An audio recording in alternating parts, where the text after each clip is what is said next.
That was, a great look back at the history of political cartooning since the start of the Republic, and they segued nicely into and I guess what sort of concerns our next panel. And I'll simply read. These are the descriptions of our next two panelists. Steve Broadner has been successful at persuading magazines and newspapers to let him draw angry, pissed-off drawings of craven, venal, ugly old people. His work has appeared in most major magazines in the United States. This suggests that either publications believe that this sort of thing belongs in journalism, or they are just not paying attention. In any case, this year marks his 40th as an artist in print. He's going to pair off with Nick Anderson, youngest son of a biochemist. He chose a profession designed to irritate his father. I know that feeling well. He graduated with a degree in political science, which makes him qualified to be a political cartoonist. He's managed to avoid any kind of respectable employment in his whole life. He is now editorial cartoonist for the Houston Chronicle. So, gentlemen.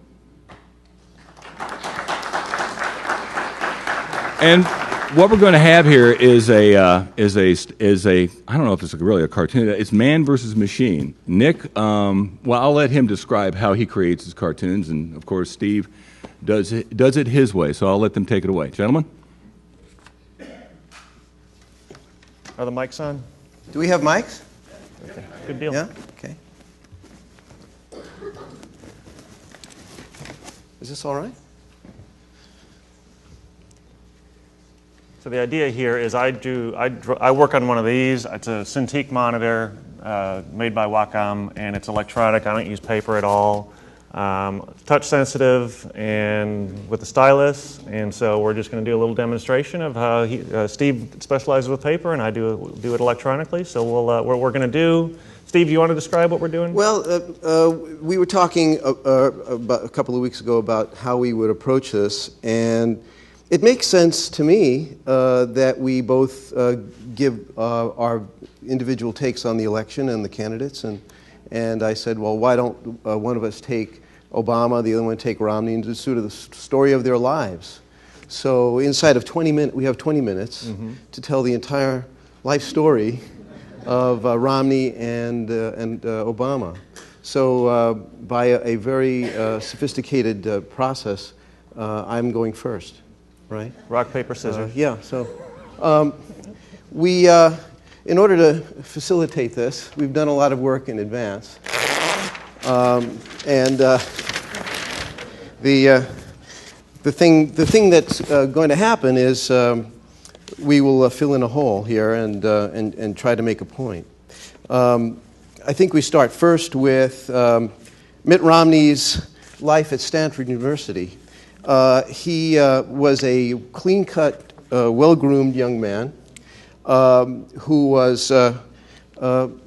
found himself sort of stuck in an anti-war college and had to come to grips with being in favor of Vietnam, the Vietnam War, so that's where he was, it also must be said that at one point he looked around and discovered that his father, George Romney, came out against the war. It actually turned out to be his undoing as a presidential candidate, because when he returned from a tour of Vietnam, he injudiciously used the term brainwash to describe how the military had been treating him and the information that he had been getting as a governor and as a presidential candidate. So Mitt's reaction has got to be something like,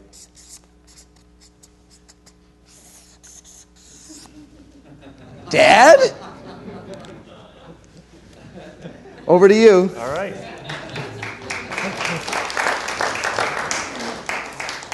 Can we pull the monitor up?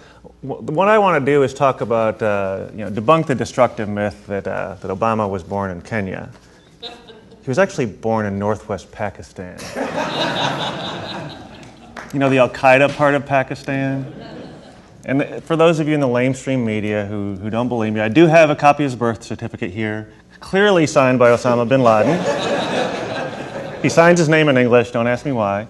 And I do have, every journalist should have a source, and I do have a source. I consulted Mythopedia for my, but every journalist should have more than one source. So I consulted an unimpeachable source, Nikipedia.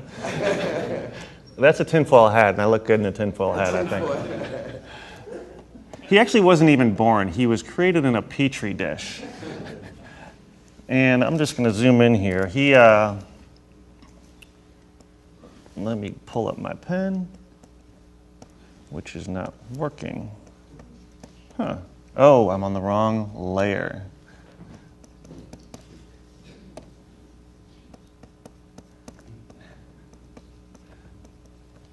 So, Obama studied, studied dutifully. He studied law in the Islamic madrasas, Sharia law. And he was made fun of because of his big ears. So he created this grudge list when he was young of all the people who made fun of his big ears. And that's now called the pilotless drone kill list. So if you look closely into that petri dish, you can see the future Manchurian candidate. The plot is coming together. Back to you, Steve. Okay.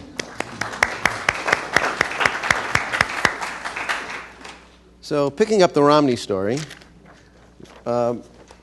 pretty soon he ends up, a little more drawing on this one. Pretty soon he ends up in France, and he is trying in France to do something very difficult, which is to convert French people to Mormonism.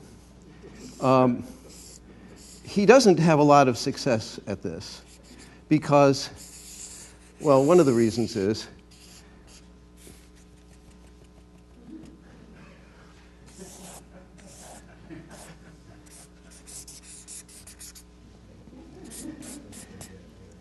he's getting a sort of a baguette treatment.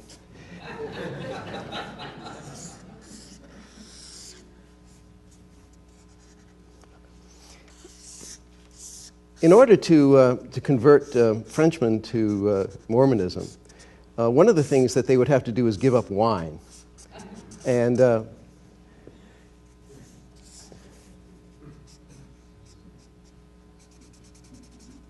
I think that's a non-starter.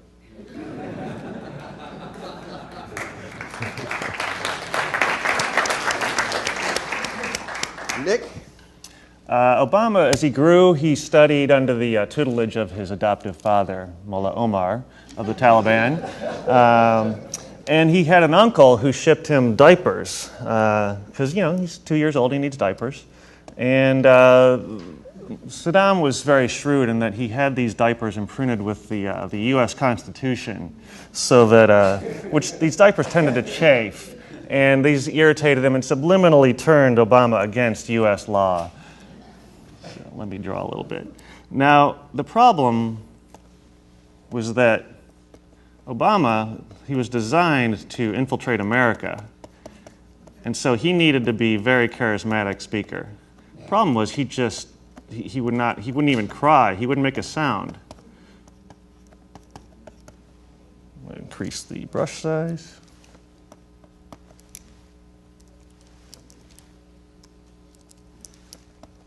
So he might open his mouth, but nothing would come out. So Mullah Omar was getting very concerned. He ended up bringing in a consultant from the former Soviet Union, Comrade James Carville.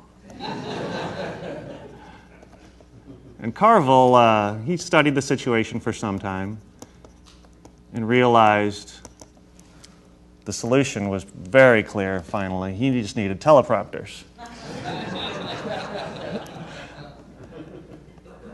And his first words were, "Death to America."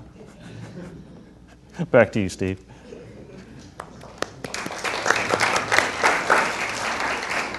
Okay, moving right along. Here is a kind of a distillation of the Bain Capital story. At Bain Capital, he promoted the idea of finding corporations that needed help. He would, through the private equity process, actually researched the idea and invented some techniques for saving these corporations or taking them over. Sometimes they were successful, and sometimes they weren't. But even if they went belly up, as in the case of this symbolized corporation, there's one called Ampad, which is especially colorful. Mitt, in any case, did very well for his investors. And these guys always collected, no matter what. Okay.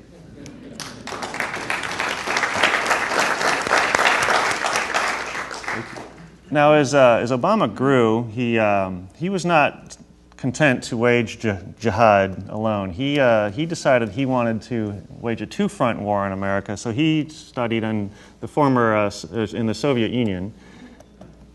Need to get back to my.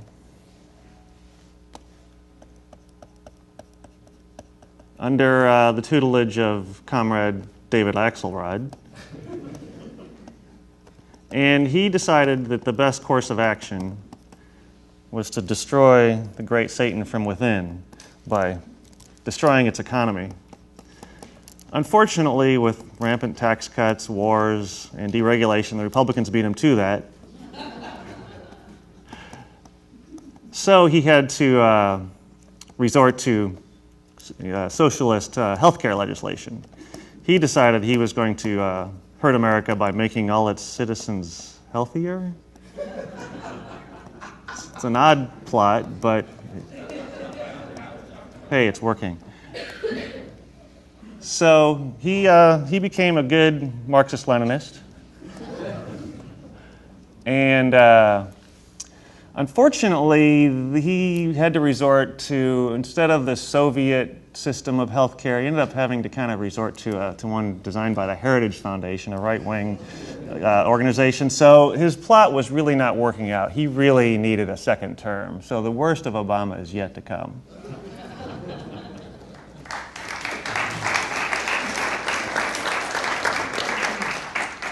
All right, well, last but maybe least is Romney's record, which, as Teddy Kennedy said, is multiple choice. And he became a most famous of all his positions for having many positions and being a flip-flopper of historic proportions, turning it into kind of an art form. So he was very, he was able to change his positions on choice, on TARP, on healthcare, global warming. But there's one extraordinary piece of performance art where he actually flipped 3 times, and that's on gay marriage. So there was Mitt of the 90s, who was against it, Governor Mitt, who was for it, actually facilitated gay marriage in Massachusetts, and then the current Mitt that is once again against it. So I think a triple in doing somersaults on trapeze is considered quite remarkable. So he's an Olympian, I think, at this. So maybe there'll be a 4th permutation before we're over. All right. Do we have anything else to do, or are we done? I got one more. You got one more? I got one more. So Obama needs a second term. He's been groomed since birth to be this smooth, charismatic orator. In fact, he's even gone around the world apologizing to our enemies. Unfortunately for our enemies, those apologies have been written on the side of Hellfire missiles. But he has nonetheless gone around apologizing. But he does need a second term. And the thing, let me turn up the opacity here. All right, there we go.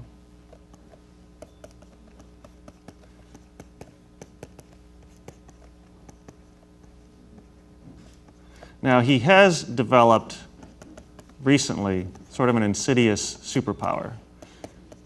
He gets worse by the day. And we've seen evidence of that recently.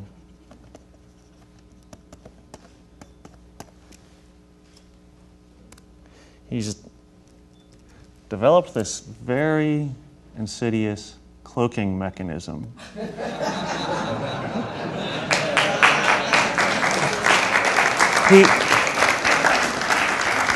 He's able to infiltrate his opponent's conventions, beat them in debates, and in the next term, he's going to come into all our houses and confiscate all our guns so that they can take over America.